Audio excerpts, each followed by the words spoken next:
For lang tid siden i Israel, som hed Galilea dengang, var der en kejser, der hed Augustus. Augustus ville finde ud af, hvor mange der boede i hans kejserrige, så han beordrede folk til at blive optalt. I en by langt væk, der hed Nazaret, boede Josef og Maria. Og Josef fik at vide, at han skulle drage til Bethlehem, hvor kejseren boede, for der var han fra. Der var bare et problem med det. Maria var gravid, og hun var også meget gravid. Hun ventede barn om lidt. Men kejseren havde beordret dem til at drage mod Bethlehem for at blive optalt, så de tog afsted. Efter den meget lange tur fra Nazaret til Bethlehem, skulle Maria føde. Og Josef, han prøvede at finde et sted, hvor de kunne være, så hun ikke skulle føde på gaden. Men det var umuligt at finde et sted, for alle hoteller var optaget.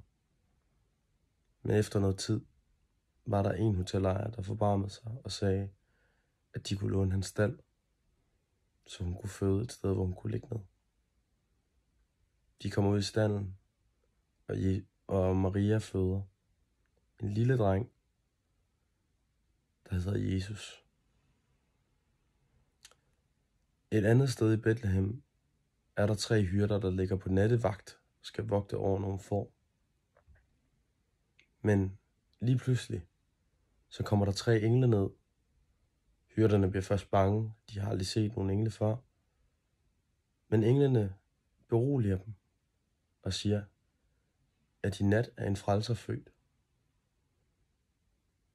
Guds barn er født i Bethlehem, og de skal finde ham. Englene begynder at synge, ære være Gud i det højeste og på jorden, fred over mennesker. Der var nemlig det, at Marias barn, Jesus og Josefs barn, var ikke Josef, der var faren, men det var Gud, der var faren. Og derved var Guds barn født.